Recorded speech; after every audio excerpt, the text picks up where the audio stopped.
Hey, I'm back, and today I want to talk about amp in the room tone versus recorded tone. And so, this is something that people debate about a lot, especially with the rise of digital amp simulators, because of the fact people say, hey, this doesn't sound like my amp. But a lot of that is the fact that you're listening to it through monitors, or in the worst case scenario, you're listening to it through headphones. So I don't think anybody's really ever tried to make a comparison between the two because it's a little bit difficult to capture the amp in the room tone. So I thought I'd try today. I'm not sure if I can do it completely, but hopefully I can give you a somewhat, at least better example than what we usually have. So what I did is I used my Bulgara amp, see it here, and I recorded using an SM57 really close to the grill. You should see the picture in front of you so you can see what it is. And then to record the amp in the room tone, I actually used binaural mics. So I'll show you the ones I used here. You can buy these, they're not expensive on Amazon, but you need an external recorder like a small Zoom recorder or something else to record with it.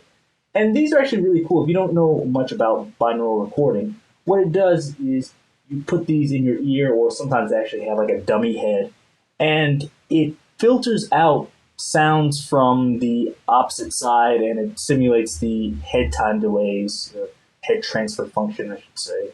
And it basically sounds almost like 3D sounds. So when you use these, you can hear things behind you, in front of you, etc. And so it's much closer to how your ears normally hear than one microphone or even two microphones in stereo. Here, let me paste something in from one of my other channels so you can actually hear this.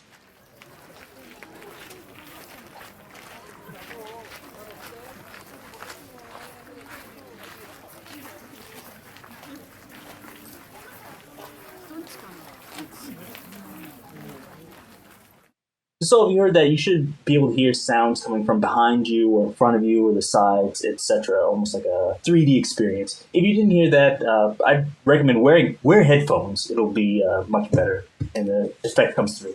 But anyways, that's what I used to record that. So enough talking, let's get into it and I'll show you how these sound. So I used M loudness to just adjust the level so they're close to the same. And then I used M compare. Great plugin, very useful to generate source, and then I have them both going through here so I can switch between them. So first I'll let you hear just the SM57 on the amp, what it sounds like here.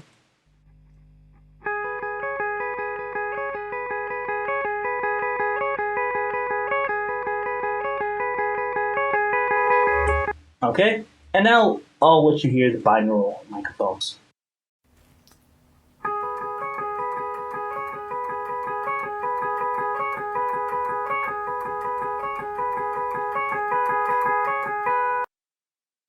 So I recommend also listening to this on headphones. You'll hear a greater difference. But let me play some of the other examples, and I'll switch back and forth a little bit faster this time. Here we go.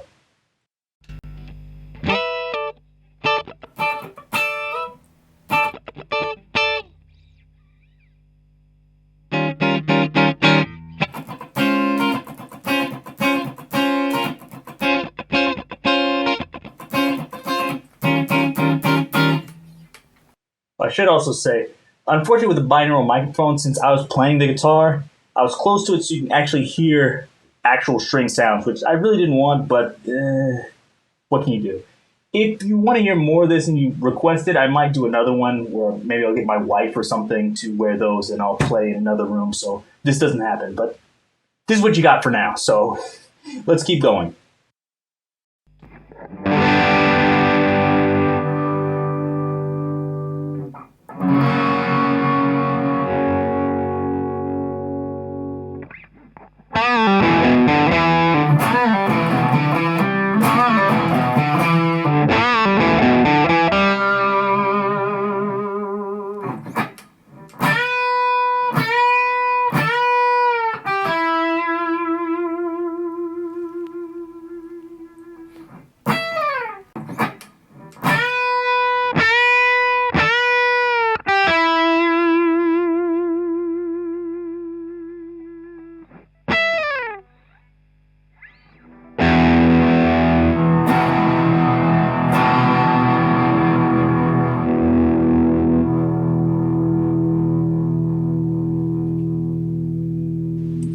So there you go. You can basically hear what the differences are.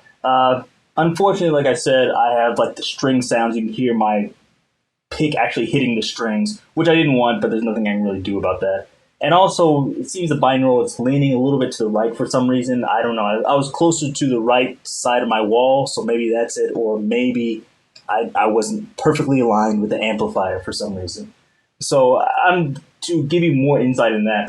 I'm 6 feet tall, a little bit over 6 feet tall, and I was standing about 3 feet from the amplifier. So that should give you, if you want to triangulate and see, find out the hypotenuse and find out exactly how far I was from the amplifier, you can. But that gives you a rough idea about how far I was. Anyways, moving on here, let's do a little bit better analysis here. So at first I was like, how am I going to do this? But actually, a great tool from Melda is this in multi-analyzer. So I have it set up here. The red is the actually messed that up. I should here I have the blue is the SM57. Here I have it red. I should switch them around, shouldn't I? But you know what it is. You can see the analysis here. So the red is the SM57. The blue is the binaural. So let's see how they compare spectrum-wise.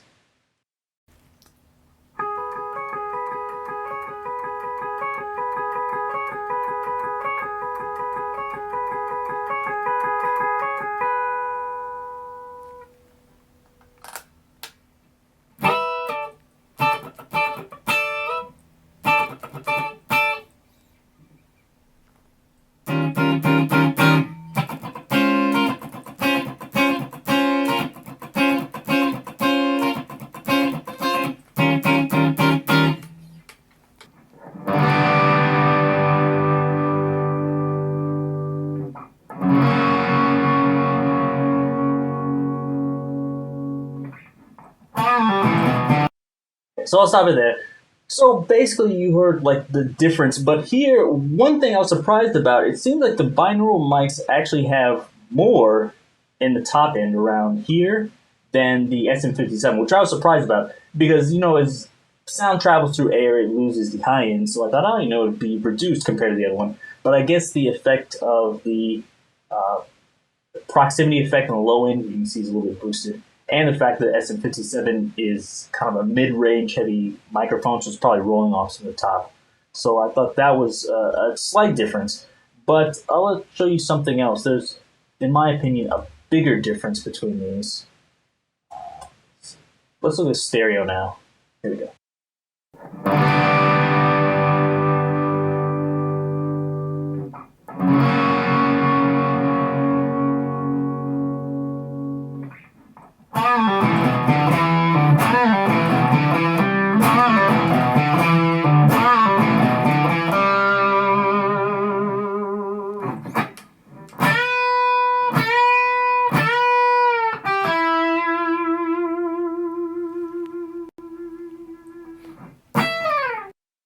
So as you can see, the SM57 is right in the center. It's completely mono, which you expect.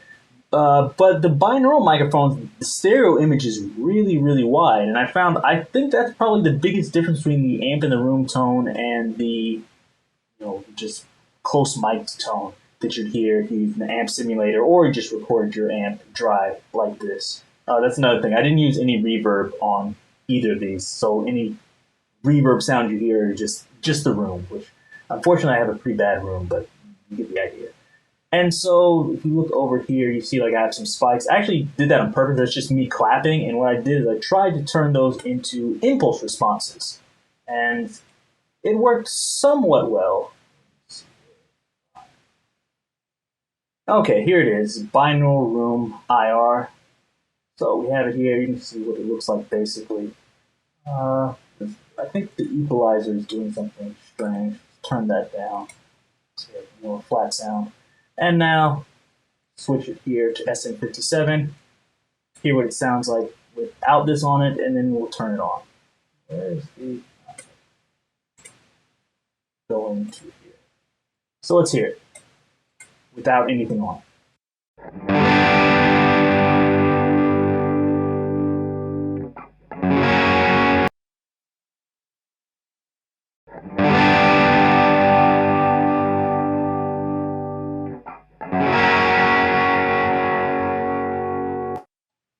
So I think that's a pretty big difference. I have it at 50%. I noticed with this, if you have it low, it doesn't really seem to do much. It needs to be pretty high. Even at 100%, it doesn't sound that bad.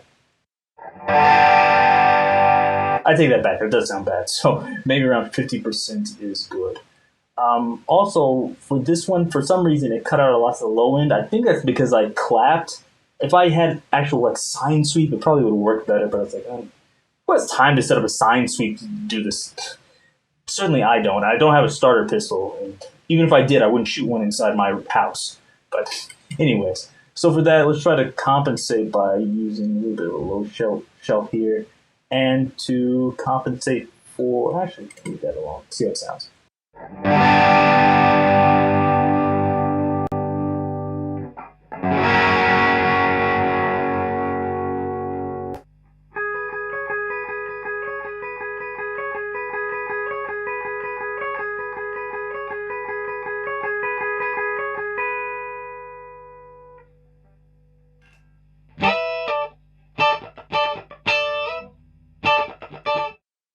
So at least the stereo is a little bit better or closer to the other one. And let's flip back and forth and see how they sound.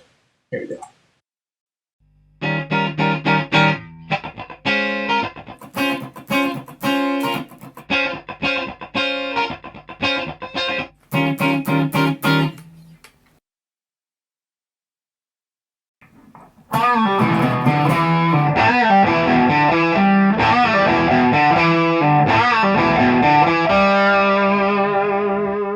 So here, I think the roominess is about right, but the tone is kind of off, so I need to adjust that. If I did a better capture, I could probably get a better sound out of that. But I might do that in the future, but this is one way if you want to get that, and by using this with headphones, it should make the headphones sound better. I recommend listening to this again with headphones so you can hear the differences. But that's it for today. I'm going to try to do a part 2 and show another way to get the same type of effect, if possible. And by doing it a different way. But hopefully I'll be able to do it, and there will be a part 2. So stay tuned for that. Subscribe if you haven't, and hit that little notification button with the bell. And until next time, see you.